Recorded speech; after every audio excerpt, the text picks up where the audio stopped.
In this video, I'm going to give you 3 steps to level up fast. You'll feel like you're growing faster than the ones around you, but in actuality, you're just doing what Allah subhanahu wa ta'ala has prepared for you to do. Bismillah. Step number 1 is that you take risks. You take risks. We see throughout the life of the Prophet sallallahu alaihi wasallam that he had to take risks. He didn't know what was ultimately going to happen, but he trusted in Allah subhanahu wa ta'ala that Allah would protect him. You see, the most important thing is that protection is there and not always wanting to know the outcome. With risks, I want to particularly touch on 3 important things. The first of them is the fear of the unknown serves as a huge opportunity. The fact that you're uncertain about what's going to happen in the future is exactly the affair of the mu'min. It's exactly the affair of the man that has competence and confidence. So the fact that you don't know what's going to happen, what does that do? Does it stagnate you and you want to do analysis paralysis until you're 100% sure? No, you take the risk and keep moving forward. Bismillah, which leads us to the second point. This uncertainty, the fact that you don't know, increases your confidence, or has the potential to increase your confidence in the one who does know, Allah subhanahu wa ta'ala. To increase yourself in making dua, turning to him, doing good deeds, staying away from the ma'asi, staying away from the evil deeds, and those things that has the potential to lessen your trust in Allah subhanahu wa ta'ala, your vulnerability to him, and relying on creation, relying on your own faculties and what Allah has given you. It increases your relationship with him because you say, oh Allah, I don't know, but I trust in you. And I keep making the effort. Which leads us to the third point, the importance of failure. You take the risk, you trust in Allah, and then you don't get what you want. What happens then? Do you say, I made dua every single day for this sister, I made dua for the health of my mother, I made dua for this entrepreneurial endeavor, and it didn't come out how I wanted it? This is where you have to face the fact that I worship Allah on his terms, not mine. What I think is the best outcome, Allah knows better than I do. Perhaps you will love something that is not good for you, and perhaps you will dislike something that is good for you. Wallahu ya'lamu wa antum la ta'lamun. And Allah knows and you don't know. This is where the activation of that is very, very important. So the risks has the opportunity, presents the opportunity for you to come closer to Allah. And it also has the potential for you to strengthen your wherewithal and your resilience as a man. And make no mistake, that's what's needed for authentic, prophetic masculinity. Number 2 is to get a mentor. Now, a mentor, some would term the mentor as a little different than the coach. The coach is someone that's there on the sidelines with you every single day.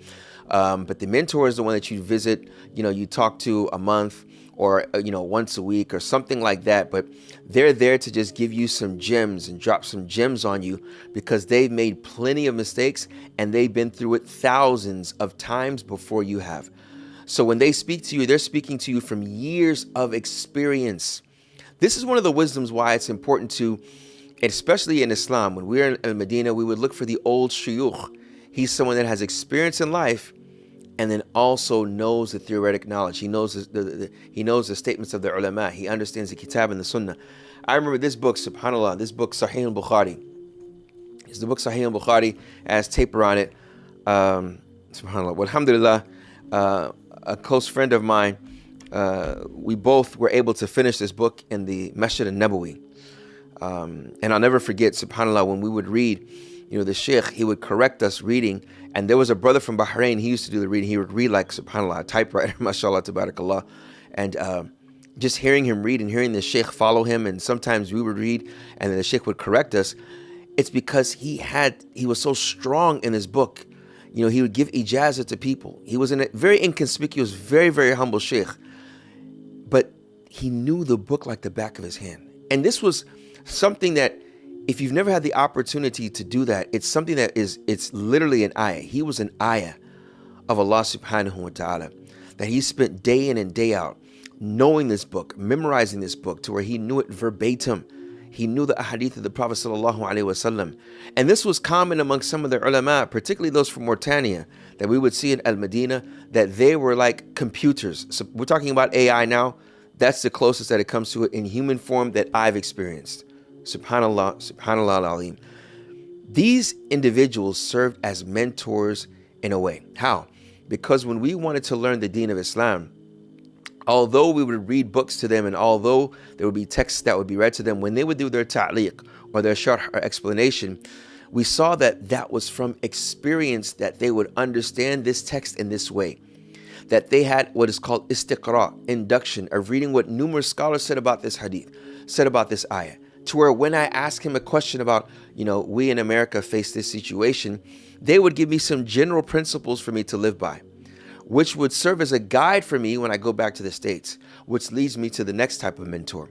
The one that has lived in your locality, understands your culture, and understands how to appropriately administer the medicine.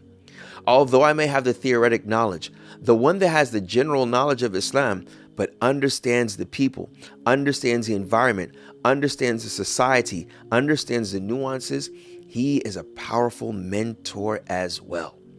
He is someone that will be able to tell you, listen, I understand what you're saying, but you need to consider this. You need to think about this. I wouldn't do that.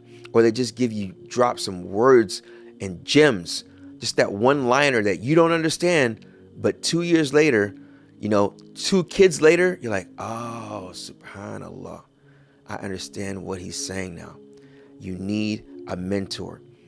You need a mentor to find 1 or 2 people that you can always talk to, that will give you their time and that will tell you things that will save you years of anguish and years of mistakes, to where you can catapult and move forward, bismillah, in the name of Allah subhanahu wa ta'ala, and pass up many, many young men that thought that they had it all figured out. Here's a story. I remember one time I was, when I became a new Muslim, there was an older individual, subhanallah, he was from Philly.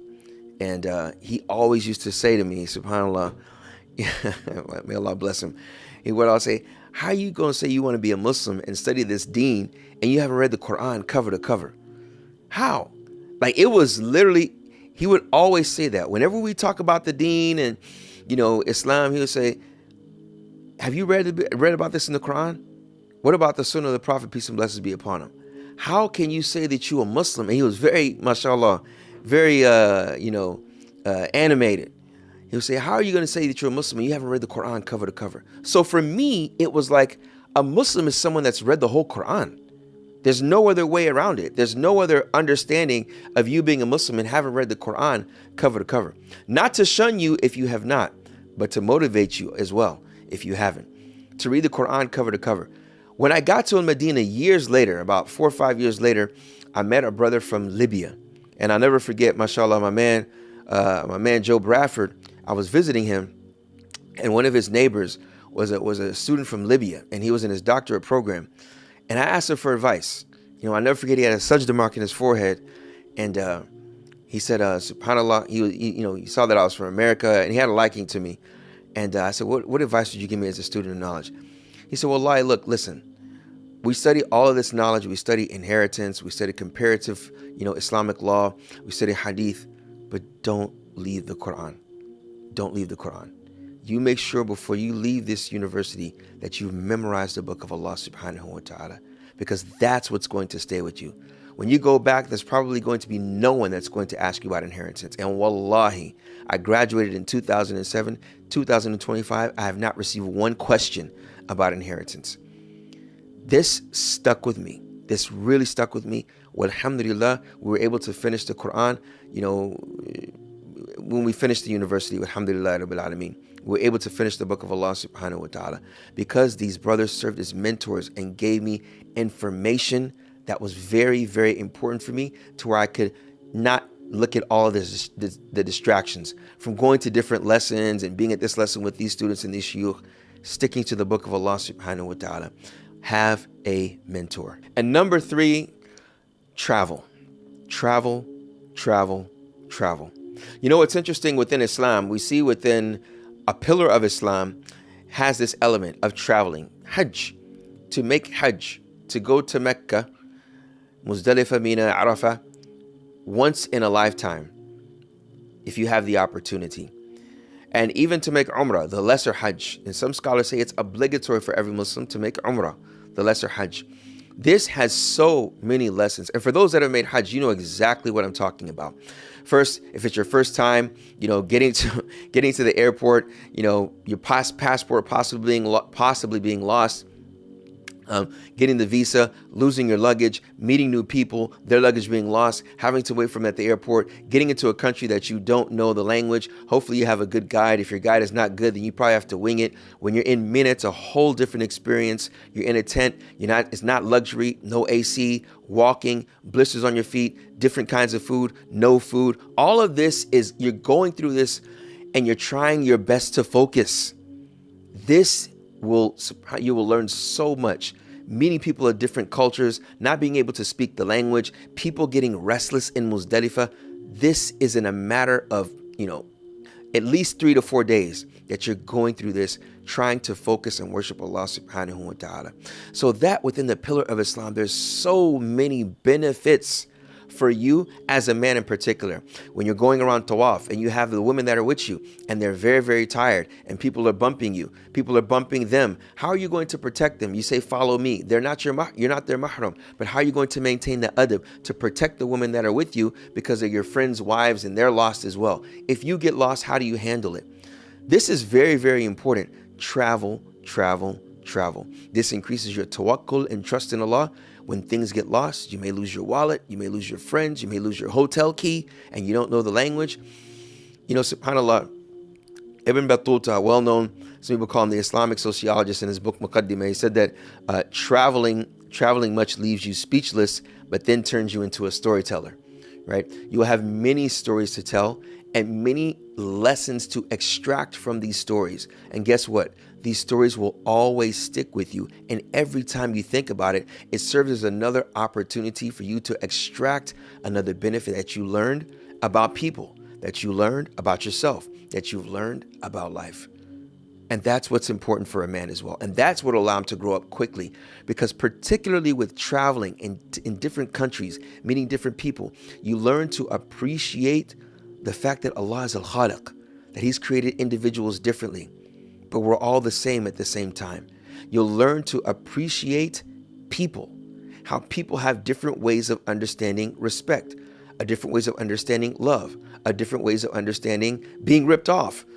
People have different ways, and you learn to appreciate that and not hold yourself to such a high degree thinking that your way is the only way. No, there's other ways of understanding aspects of life. You appreciate it.